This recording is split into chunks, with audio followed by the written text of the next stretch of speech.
UP board class 9 Hindi काव्यखंड पाठ 9 पथ की पहचान, जिसके कवि हैं हरिवंश राय बच्चन। तो चलिए शुरू करते हैं पहले छंद से, पहले पद्यांश से। पूर्व चलने के बटोही बाट की पहचान कर ले, पुस्तकों में है नहीं छापी गई इसकी कहानी। हाल इसका ज्ञात होता है और न औरों की जवानी। अनगिनत राही गए इस राह से, उनका पता क्या, पर गए कुछ लोग इस पर छोड़ पैरों की निशानी। यह निशानी मूक होकर भी बहुत कुछ बोलती है, खोल इसका अर्थ पंथी पथ का अनुमान कर ले।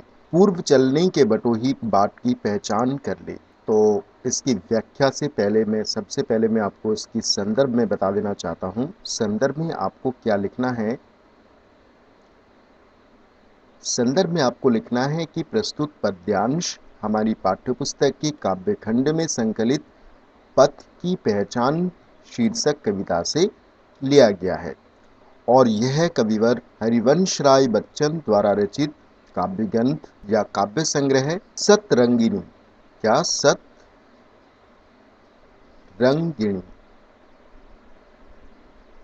से लिया गया है।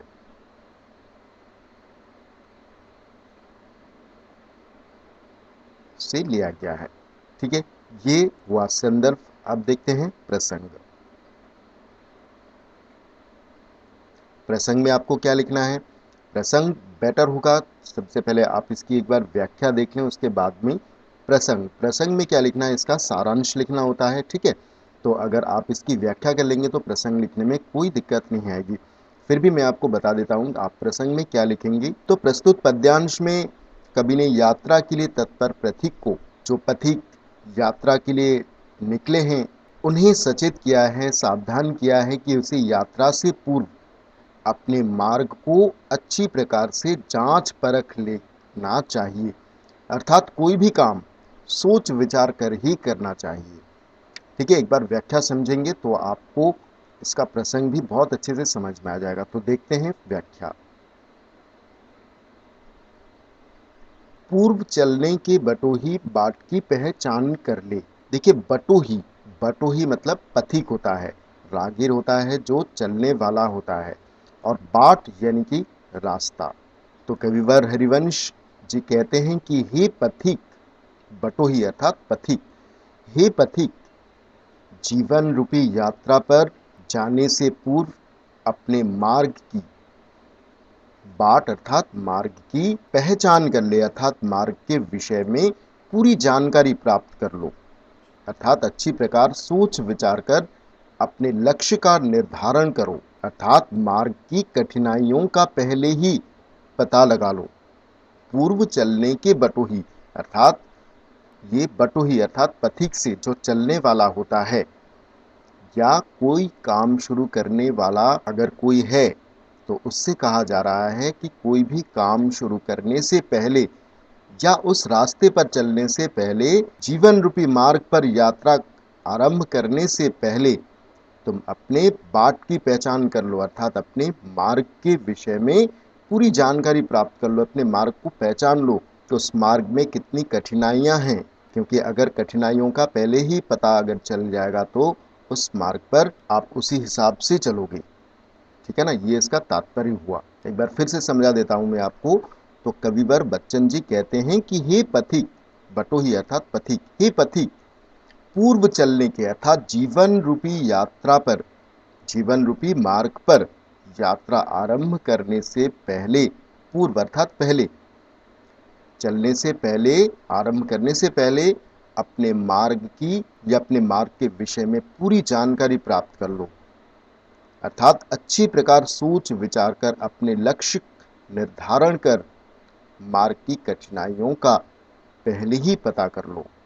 पुस्तकों में है नहीं छापी गई इसकी कहानी। अब कवि आगे कहते हैं कि हमारी जो यात्रा है या जीवन पथ की कहानियां हैं, जीवन पथ की कहानी अर्थात स्टोरी, ये जो कहानी है जीवन पथ की कहानी, ये किसी पुस्तकों में, किसी किताबों में नहीं छापी गई है, किसी किताब में लिखी हुई नहीं है, वरन हमें स्वयं इनका निर्माण करना पड़ता है। अर्थात तुम्हें अपनी जीवन मार्ग का निर्माण स्वयं करना होगा। हाल इसका ज्ञात होता है न औरों की जवानी, अर्थात किसी औरों की जवानी अर्थात किसी दूसरे लोगों की कही हुई बातों से इसका हाल ज्ञात नहीं होता है, अर्थात अपना लक्ष्य निर्धारित नहीं कर सकते हो। औरों की जवानी अर्थात दूसरे लोगों के कहने से तुम इसका हाल ज्ञात होता ना, अर्थात ये जो तुम अपना लक्ष्य निर्धारित कर रहे हो ये अपना लक्ष्य निर्धारित नहीं कर सकते हो। कि किसी ने कुछ कह दिया कि इस मार्ग पर ये कठिनाइयां हैं वो कठिनाइयां हैं, तुम्हें स्वयं चलकर देखना होगा और स्वयं परख कर देखना होगा कि उस मार्ग की कठिनाइयां क्या है। ठीक है, अब देखते हैं, अनगिनत राही गए इस राह से उनका पता क्या।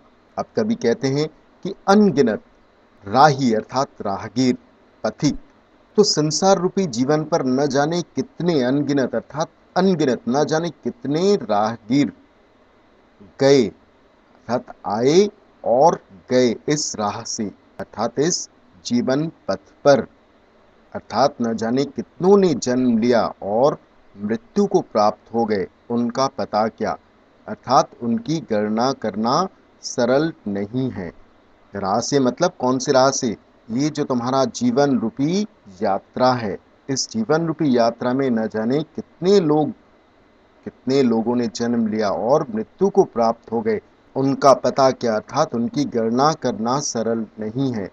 पर गए कुछ लोग इस पर छोड़ पैरों की निशानी, लेकिन उनमें कुछ लोग ऐसे थे जो अपने छोड़ पैरों की निशानी अर्थात जो अपने पैर अर्थात पदचिन्हों की छाप, पैरों की निशानी अर्थात पदचिन्हों की छाप छोड़कर चले गए, छोड़कर गए अपने पद चिन्ह। यह निशानी मुख होकर भी बहुत कुछ बोलती है, और उनके ये जो पैरों की निशानी है अर्थात पद चिन्ह है, ये मुख अर्थात चुप, मौन होकर भी बहुत कुछ बोलती है, अर्थात अपने जीवन की सफलता के अनेक रहस्य बोलते हैं, अर्थात इनमें बहुत से रहस्य ऐसे छुपे हुए हैं इन निशानी में अर्थात पद चिन्हों में। खूल इसका अर्थ पंथी, पंथ का अनुमान कर ले, पंथी अर्थात पथिक, पंथी अर्थात पथिक, तो हे पथिक तुम उस मुख भाषा के रहस्यमयी, इसका अर्थात किसका, इस निशानी का, मुख अर्थात मौन, अर्थात उस मौन भाषा के रहस्यमयी अर्थों को खोल अर्थात समझकर पंथ का अनुमान कर ले, अर्थात अपने लक्ष्य रूपी गंतव्य और उस तक जाने के मार्ग का पहले ही अनुमान अर्थात निर्धारण कर लो। पूर्व चलने के बटोही बाट की पहचान कर ले, तो हे पथिक, बटोही अर्थात पथिक, तो हे पथिक पूर्व चलने के अर्थात चलने से पहले अवश्य ही बाट की पहचान कर ले, अर्थात अपने मार्ग की भली प्रकार अच्छी प्रकार से पहचान लो। तो ये थी पहले पद्यांश की व्याख्या, होप आपको बहुत अच्छे से समझ में आया होगा। अब देखते हैं काव्यगत सौंदर्य।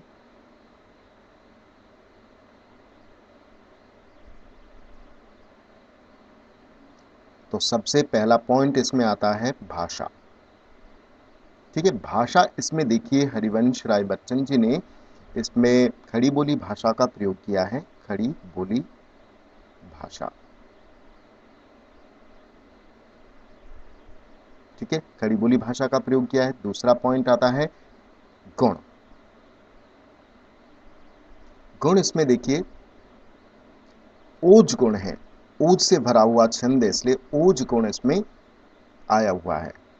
तीसरा पॉइंट छंद, ये बहुत इंपॉर्टेंट है, छंद इसमें तुकांत मुक्त छंद है, तुकांत मुक्त छंद है, तुकांत मुक्त छंद है। ठीक है, यहां पर त है। चौथा पॉइंट है रस। रस इसमें देखिए वीर रस है, इसमें आपको कविता से ही पता चल गया होगा, इसमें कविता की व्याख्या से पता चल गया होगा कि इसमें वीरता वाली बातें इसमें कई बार आई है, इसलिए इसमें वीर रस है। पांचवा पॉइंट है देखिए अलंकार। देखिए इसकी कहानी, इसमें क वर्ण की पुनरावृत्ति हो रही है। ठीक है, यहाँ पर क है, इसमें भी क है। ज्ञात होता है, इसमें भी त वर्ण की पुनरावृत्ति हो रही है। ठीक है ना, दोनों ही जो शब्द है वो एक ही बार रिपीट हो रहा है, मतलब एक के बाद दूसरा आया है और दोनों में ही त वर्ण की पुनरावृत्ति हो रही है।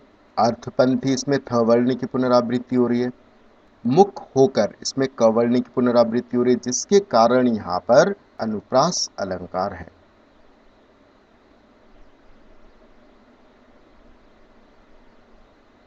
ठीक है, ये थे पहले पद्यांश की व्याख्या, संदर्भ, प्रसंग और काव्यगत सौंदर्य। होप आपको पहला पद्यांश बहुत अच्छे से समझ में आ गया होगा। सो मिलते हैं दूसरे छंद में। Thank you.